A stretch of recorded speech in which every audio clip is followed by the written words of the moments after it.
Good day. My name is Cy Lewis, and welcome to Cy's Green Scene, sponsored by Meadows Eastside Community Resource Organization. Today, I'd like you to welcome my guest along with me, Ms. Theodora Okiro Quarles. She is with Echo Health Strategies, a new organization that she has started, and we are here to talk about things that are going to be meaningful to your clean energy journey. Welcome, Theo. Thank you so much, Cy. It's wonderful to be here. I'm really excited to share about my journey and my new company. So tell us a little bit about your new company. Sure. So I recently founded Eco Health Strategies a few months ago, so we are still in our infancy. We are a climate consultancy.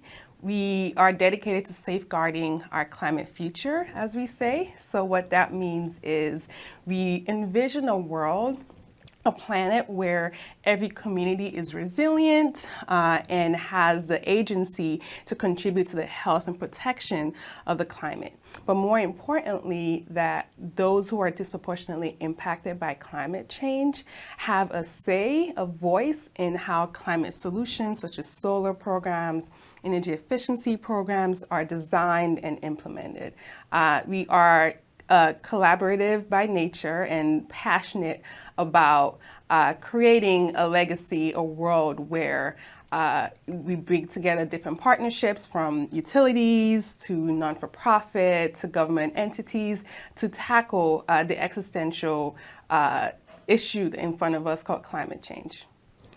Well, you've mentioned that you started your company a few years ago, but I've known you in this space for more than 5 years. That's correct. And I know very well about the amazing work that you have done in the energy efficiency space, in the IQ space, in terms of getting the community to a level of understanding and being sure that their agenda is being put forth in front of the people who need to know that. Correct.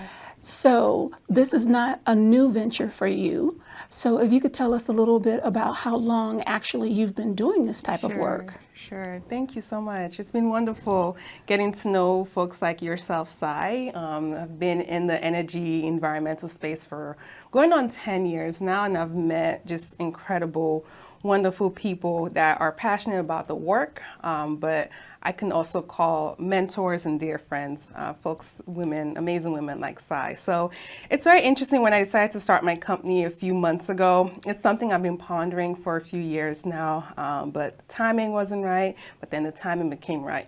When I would talk about it and socialize it with people, with colleagues and so forth, what they would say was, so it's basically stuff you've been doing, but now you're doing it for yourself. And it's precisely that. So part of the work I've done in the past few years, I've worked for the city of Chicago, working for an alderman where we help to apply primarily for seniors and low-income households for energy assistance. And then after that, I went to the University of Pennsylvania where I was starting my master's. I got a master's in public administration. At the University of Pennsylvania, I worked for the Energy Policy Research Center. So we worked with displaced coal miners working to develop strategies for them to, revitalize their community as coal was seeing a downturn.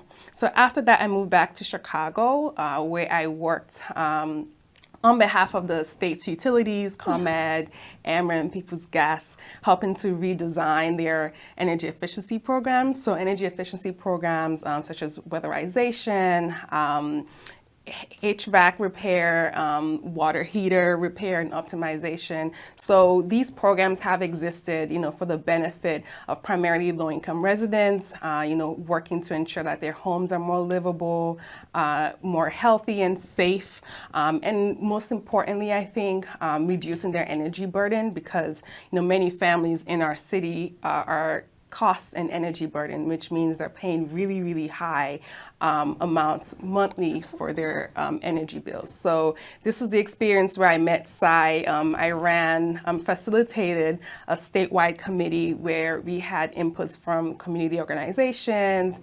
other stakeholder groups to ensure that they had input in how these programs were designed and delivered for their benefits. Because up until then, these programs existed without their inputs, which meant that there was low awareness, low participation rates, and low impact for the communities that were most presently needed that. So it was a passionate work. And after that, I worked for a few years for some solar companies, working to advocate for the passage of several legislations here in Illinois, but also nationwide. I'm passionate about increasing access to energy, and in this world we're in, increasing access to clean energy.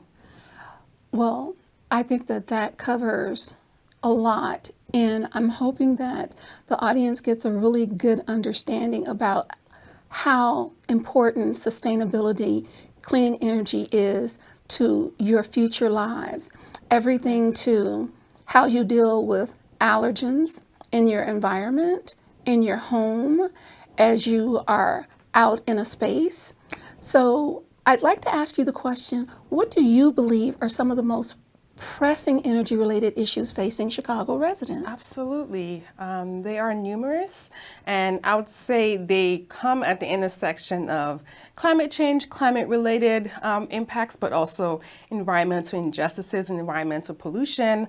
So for instance, one of the major pressing issues that I've heard in the past few months is flooding.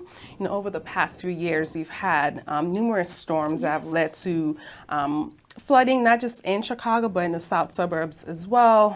Flooding in people's basements, flooding in the streets where, folks can't even drive, and so forth. So, then you have the flooding, but then there are communities that are residential, but also have industrial facilities in the area. So think about it, when there's flooding, in communities like that, that leads to, some chemical runoffs, which can impact water quality and then air quality as well.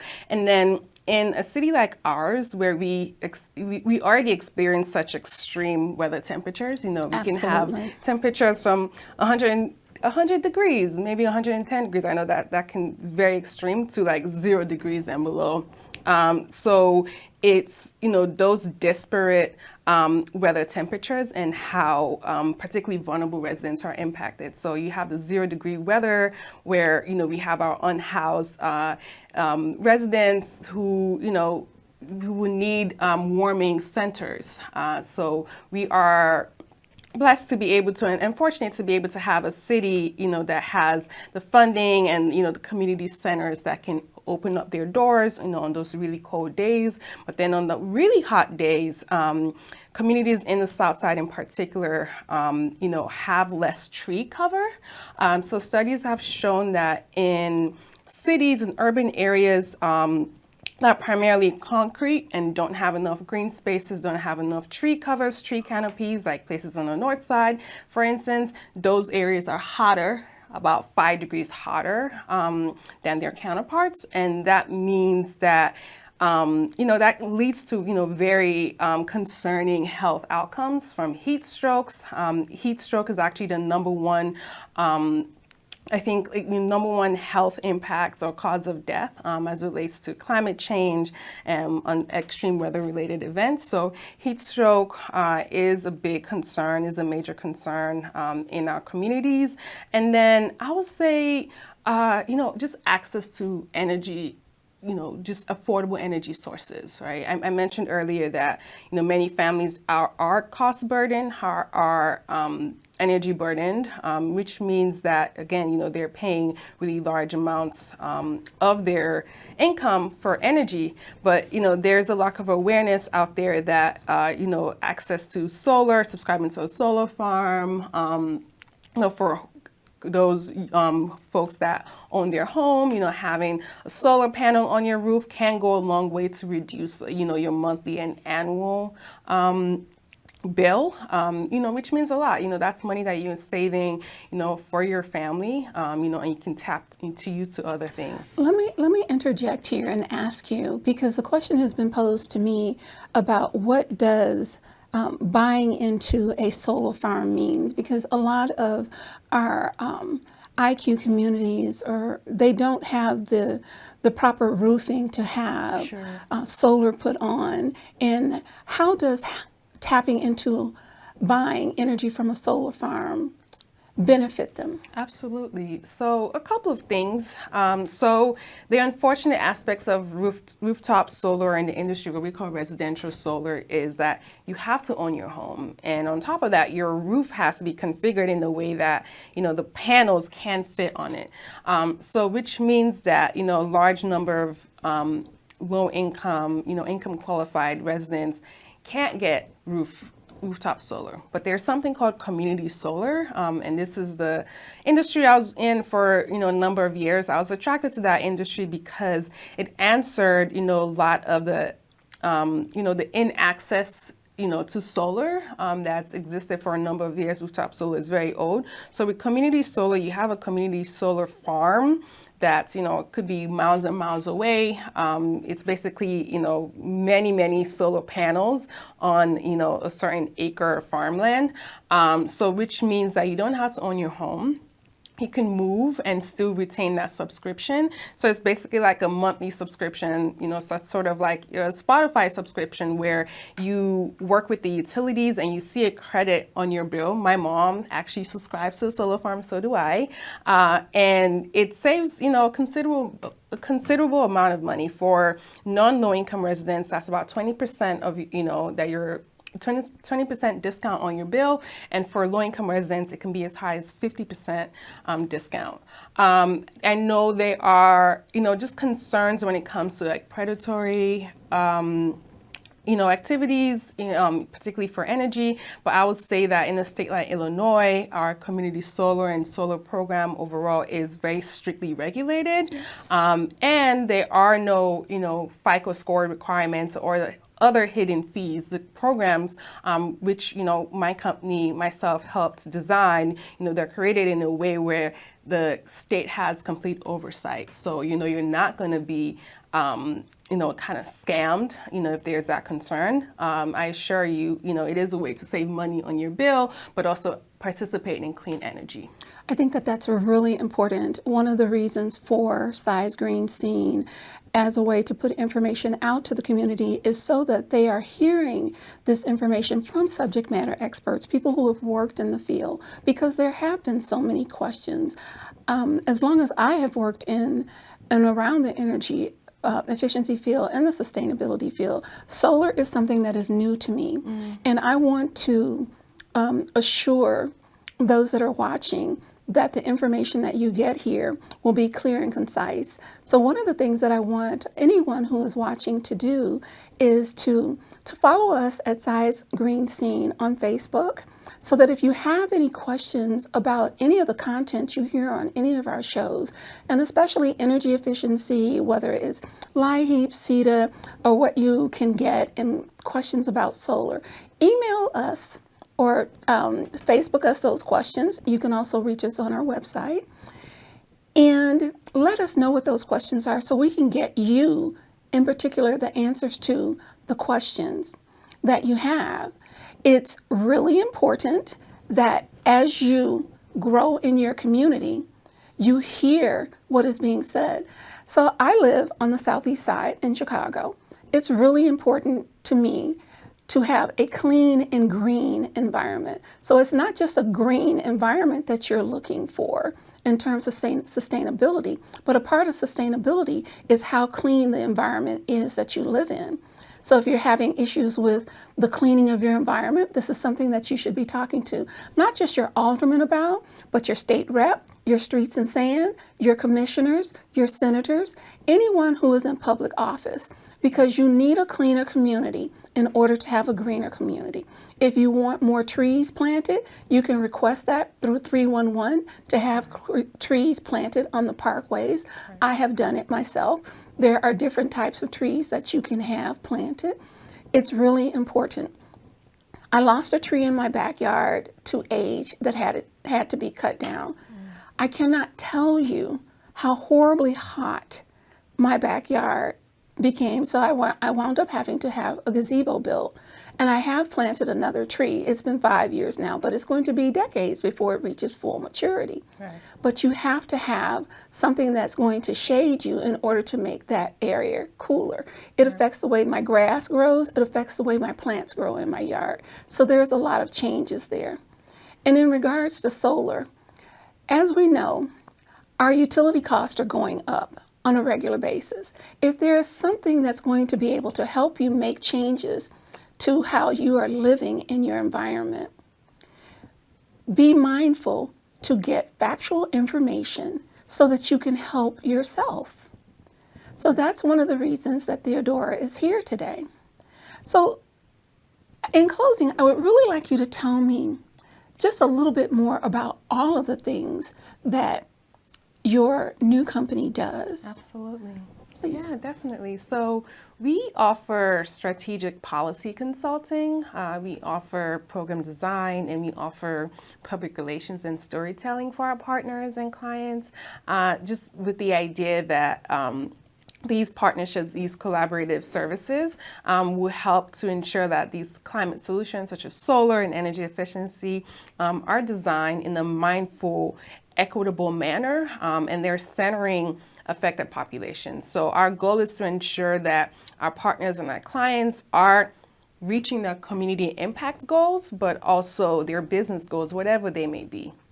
So for instance, we are working with Cook County government and Elevate to help build capacity for some South suburb municipalities who are facing, very relevant and urgent climate-related issues such as flooding that I mentioned earlier. We are working to build their capacity so they can apply for federal funds to, tackle some of these issues in their community and ensure, as Sai mentioned, that community is empowered, to address these very relevant issues. Some of the other things that we do is also narrative building.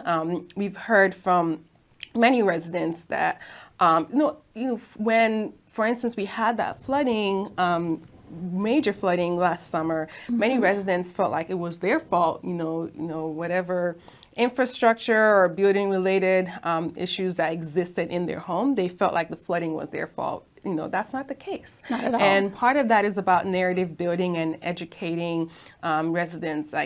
This is just as a result of just an infrastructure management that's, needed and, which we're getting federal funds for. But at the same time, it's also about, these extreme thunderstorms, other forms of weather, climate related impacts are related to our changing climate. Yes. So it's not your fault, but here are the things we can do. And, my company can help provide support and services for. So in a nutshell, those are just some of the work that we do, but it all revolves around creating empowerment and bringing a voice for those populations that are particularly affected, and ensuring that we can design those programs to particularly benefit them and everyone.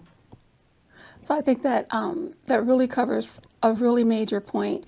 The West Side flooded, absolutely terrible. And on my way here today, I saw flooded viaducts. It wasn't an extreme rain last night, but it was enough to flood streets, flood viaducts. And so we also have to advocate, again, to our elected officials. There are a lot of infrastructure dollars that are coming down from the federal government. Yes. We need to be mindful that it impacts you or it impacts someone you love. If your basement is flooding, if your brand new freezer is, no longer working and you have to purchase another one because it flooded in your basement that hasn't flooded in 25 years and you expected that it wouldn't. So if there is nothing else, you just want to be mindful of saying, what does our grid look like? What are going to be the changes in our grid? And what do we do to mitigate these instances of flooding in our community? We are coming up now on the change in season. And as Theodora mentioned earlier, we've come through our winter season, I would have to say, with flying colors, because we didn't have a brutal winter season. Correct. It does not mean that we're not going to have a brutal summer season. So if the utilities want you to be warm in winter by providing services and giving you furnaces and water heating, they should want you to be cool in summer by providing cooling systems and air conditioners. And so these are things that you have to advocate for on your own. Don't wait till the prices go up on everything in the stores to prepare yourself for the heating season. Look at what that's going to be now. Go to your Google and say, what does the summer season look like? What is the climate going to look like? So these are some of the things that we want you to prepare yourself for. We don't want you to have a bunch of surprises coming at the last minute. If you're storing things in your basement, will it behoove you to stack your things up on crates? Will it behoove you to not store your important documents in your basement? Right. Things like this. So these are things that you can learn a little bit more about also on the FEMA.gov website, and you can get some more information on that at meadowseastside.org, which is my website. So being prepared is part of being safe.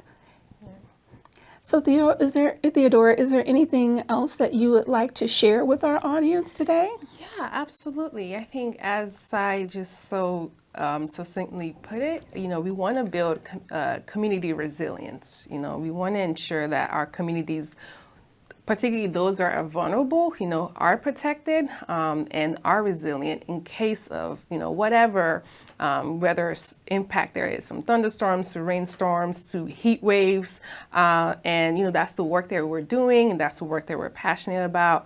And, if you want to find out more about my company, we are at ecohealthstrategies.com. And then also TheodoraOkiro.com. So love to hear from you if you have any questions. And I'm based here in Chicago. Yeah. So here's ways that you can contact Theo. There are a couple of slides that are going to show you some of the things that Theo does here and ways that you can contact her. I think there's 2 more. There we go. It has been lovely having you, and it's been good to see you again. I am so excited for everything that you're doing, especially your advocacy work. If people didn't know, they absolutely should know that they cannot have a better person in their corner. If your facilitation skills are needed, this is the person for you. Theodora is amazing with her content and how she runs any given meeting.